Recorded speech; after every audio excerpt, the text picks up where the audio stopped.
Tom avec Ross, or Toss. I like that. It's our tag team name. He's not here, but we're doing the gags. We're getting the cat excited. Back for more news. Let's go. Seth Rollins has called out Fickle WWE fans. An AEW Star says why she chose them over the WWE. And Finn Balor has commented on his recent shocking heel turn. We'll get to that soon. So WWE are getting into the podcasting game. Mugs. Absolute Who would mugs. do that, eh? Mugs. Absolutely furious. I mean, Corey, a few points, mate. Sound quality is not great. It wasn't, was it? I was expecting this billion-dollar corporation to have a good microphone. It's terrible. It's tinny as piss. Very, very tinny broadcasts, Corey. Just the music could have been a bit louder at points. I just thought, give us a call, mate. Can you imagine if you just sent Corey Graves like a little dictaphone to plug into his phone? It's probably what it is, to be There's some perfectly print fair. or whatever you edited on these podcast malarkey. Corey doing it all by himself. It's Corey sat there on an old laptop with a downloaded copy of Audacity. Going, I just can't get the levels He got all right. the music off LimeWire. You cheeky devil. But the first guest on his Megastar podcast, he hasn't got the quality of the sound, he's got the quality of the guests. He had Bailey on there, he had Triple H on there, Ric Flair was on there, and Seth Rollins popped up for a chat. And Seth Rollins got the red ass during this episode of After the Bell, did he not, sir? No, I listened to this on the way into work this morning, having a nice stroll through Newcastle upon Tyne. What a lovely scenic morning it was. But the overriding emotion for me was like Seth Rollins just doesn't have a clue, does he?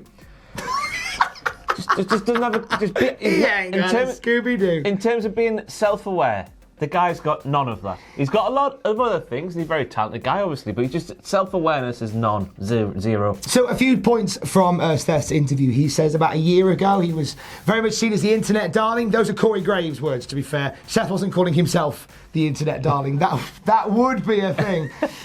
He also says that the only thing that changed is he became the person that the internet community wanted him to be. He then referred to the fans as fickle. Because he got to that position where the fans wanted him, but when he became that guy, then the hate started to come, which had me thinking it was more like the sort of tone deafness of the tweets and whatnot. And then he did bring up the tweets, to be fair, and I did feel a bit sorry for him, because he was like, you've got the likes of Carl Anderson and Sasha Banks who are posing in front of private jets and showing off the big houses, going, I've got lots of money, but people like that. But when he goes, Will Ospreay, who draws more money than you? Me. Look at my bank account. People hate him for it. I sort of understood where he was coming from there. Well, no, because how can you be so tunnel vision to the idea of showing off these are things I own, and me going, I earn more money than you. That's a different world altogether. It's like there's an element of when you show off things that you've bought. There's as long as it's showcasing the wealth that you have made, and sometimes, especially on Instagram, it's a bit gross. I forgot the thing. What was the thing he said? Look at my bank account. Was that the quote? I completely forgot. He called Will Ospreay a little boy or something, and he said, "Hey, let's compare bank accounts." See, that's that's a dick. Yeah, that's a dick move. That's basically what Seth Rollins is saying is there. Oh, so they can put up pictures of their house, but I can't wave my wad of cash in front of people. I've got more than you, peasant. Exactly. But also bringing up Sasha Banks is a very curious example, because I take everything she tweets since she came back at least and turned heel is kayfabe. Yeah. It's like all in a little partnership with Vince, like Vince, get me a private bus, all that stuff's just part of the boss character. It's all part of the shtick, isn't it? You've been worked, Rollins. Well, Rollins was very outspoken after Raw as well. They did a thing on WWE's YouTube channel. Well done on the 5 billion, by the way. You're doing great. They talked to Seth Rollins afterwards, and he was talking about how he deserves respect from the WWE fans, and they've lost respect for him because there's a new flavour of ice cream, and yet there's no plans from the WWE, from our sources, to turn Seth Rollins heel. Yet here he is saying, I deserve more respect. That's the kind of thing a heel would say, Seth. Yeah, from back in the past. That stuff's earned, isn't it? Exactly. That respect stuff. I would know nothing about that. I've got no respect in terms of self-respect or respect from others or anything. But Rollins, it's earned, not just given. Not bad. Yeah, maybe you need to go and graft some more. I mean, it's hard. Get yourself on the indies. It's a Ring of Honor. He just needs to go quiet for a while. Just do his promos on Raw and the cringy stuff and all that we don't like. But just on social media and interviews and stuff, just go quiet for a while, and we'll forget about it all, and we'll start loving you again, because we used to love you, Seth. There's a cracking guy who used to work in Ring of Honor who sort of worked his way all the way up to the top and just quietly got on with it. He got a little bit of stick, but he sort of took it on the chin, pushed on through, and he went on to do really good things. I don't know what happened to Tyler Black, but I think that Seth, if you probably look him up, you've probably got more in common than you think. Bea Priestley. Bea? What? Take a swig. You've done a Matthew from the podcast. Bea Priestley. Bea Priestley. Let me tell you a joke that Tom told me. See you diddler. Priestley was chatting in the Cultaholic Wrestling podcast sense of the word. Matthew does not like children. Priestley spoke to Talk Sports. Can we leave that in? I don't know. We'll find out in the edit, won't we? Bea Priestley was chatting to Talk Sport about her AEW contract in between adverts for Auto Glass Repair, Auto Glass Replace, and she made some quite interesting comments on why she chose the dub over the dub. Didn't she? Yeah, because there was rumours she might have been gathering interest from WWE as well, but it turns out she chose AEW rather than WWE because of Will Ospreay. Her boyfriend lives and works in Japan. Her contract with the AEW allows her to continue to work in Japan, where she's doing great things with Stardom and promotions of that ilk. So good on her. It makes more business sense for her, I guess, not to be tied down to one place. Exactly. The WWE very much would know on the front of going to wrestle in Japan as well, regards to Priestley and with anybody. And also, Bea Priestley makes a really interesting point where she says that at the time when she was approached, they were approaching a lot of people, men and women, across the UK and elsewhere as well. And there was the fear that if she did take a job with the WWE, she'd get really lost in the shuffle. And that is actually a fate that has befallen quite a few people in the small country-sized roster that the WWE currently has on its books.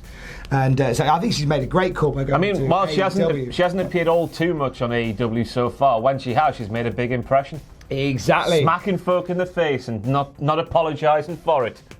Sip that tea, sis. Is that how I don't know. I like this. But she's a hard-hitting son of a gal, isn't she? Son of a gal. If only there was somewhere I could go to find out, about what things in the wrestling world she doesn't like. If only there had been somebody who had sat down and interviewed her, maybe asked her about things in the wrestling world that she'd love to send straight to hell. Frank Skinner, BBC. Oh, I remember him from the past. Room 101. Bea Priestley was on there. Go and check out Room 101 on the Cultaholic YouTube channel. A thorn in your eye, sang Monday Night Raw. Auto Glass Replace. Monday Night Raw had a tough night at the office. Who'd have thought that building an entire episode of Monday Night Raw around a divorce court segment wouldn't do so well, Ross Tudell? Jerry.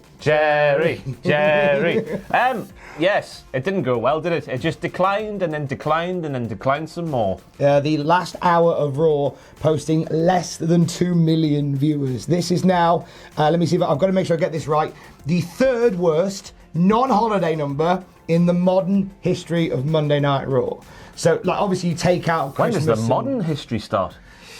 Surely about 2010. Oh, is that the modern? I'm sure that's modern. I keep forgetting that's nearly a decade ago. You can't compare it to 94 where you had Duke Drosy knocking around in the first hour. I don't know, because the concept of that main event segment was hot garbage. But the performances were fantastic, by the way. I loved it, mate. You were very outspoken on this. I thought you were Lana right. and Rusev knocked it out of the park. Get them on Coronation Street.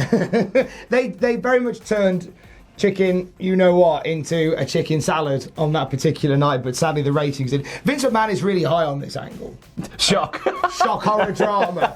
Hence why it was the build throughout the entire night was, which is when you think about it, it's bizarre when you have a show that features your main event guys plus Hulk Hogan and Ric Flair. What are you building to? Oh, Rusev and Lashley and Lana, divorce court. Yeah. I remember reading something about the third hour not being as important as it used to be somewhere not too long ago, and that just rang true with this episode of Raw, I thought. Even though the whole episode was geared towards that, I don't think they've gauged real fan perspective on how fans are looking at that whole Lana and Lashley and Rusev thing, because you can probably count on one hand the amount of people who actually are engaged properly and really like the I don't know. Whose hand would you be counting there, Ross? This is such good. Sugar honey, ice and tea.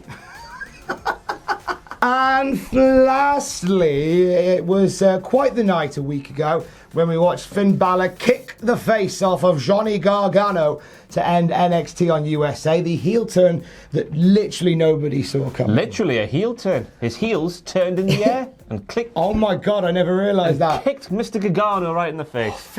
Like, we're all playing chess. Finn Balor's playing 4D checkers. It's a literal heel turn. So Finn Balor became a baddie, as 10-year-old Tom Campbell would have said, on NXT. 10-year-old Tom Campbell. He's a baddie now, Dad. 35-year-old Tom Campbell says the same thing. We used to call jobbers in the enhancement talents, we used to call them wimpies in our house. Oh, wimpies. Oh, he's fighting a wimpy this week, Dad. I'm not bothered. Negative connotations there. Very, You're very... a wimp, you. I know, it's sad, and we've all progressed. Finn Balor talked about his recent heel turn, and I think this is a really incredible quote from him. It really is. Do you want me to read it, Jim? I'd love you to read it, mate. When I was there backstage, I'm not going to do it. when I went backstage, the producer told me that the only reason they hit my music was because there was zero audible noise in the venue. People were so in shock that there was no noise. The plan was to go out to booze, but that's not what we got. We got pure emotional silence there. I thought I'd leave a bit of pure emotional silence at the end of that. But that's it. I've watched that back since, and that was a bit of a real quick call by the NXT guys. But then part of me goes, I'd have left the silence. Yeah, silence is deafening, isn't it? Especially in NXT inside Full Sail. When is it ever silent? Exactly. That's why it's. And the thing is, what I've learned from doing stuff like this is that silence can draw attention. If you don't speak very loudly, the people have to really listen to your every word. Finn Balor's a baddie now. That's what happened. But the only time I can think of when there was anything like that in wrestling were when the streak ended. Yes. And there was that audible, whoa, and then boom. And of course, I was there front row when Bruno lost his title. That was a similar thing. Mate. I was there, Madison Square Garden. I crap myself, just to be honest with you. Front row, it was terrible. You can actually see Ross leaving. That's all you heard. The squelching of his kegs. All 20,000 seats in Madison Square Garden were silent. All you heard in the front row was me going, in my shorts. What a day. What a time to be alive. Seek out the footage. It's worth a watch. Thanks for watching. Love you. Bye. Hey, thanks for watching. Don't forget to leave a comment in the comment section down below. You can support us on Patreon by going to patreon.com/Cultaholic. Lastly, don't forget to hit subscribe and join us.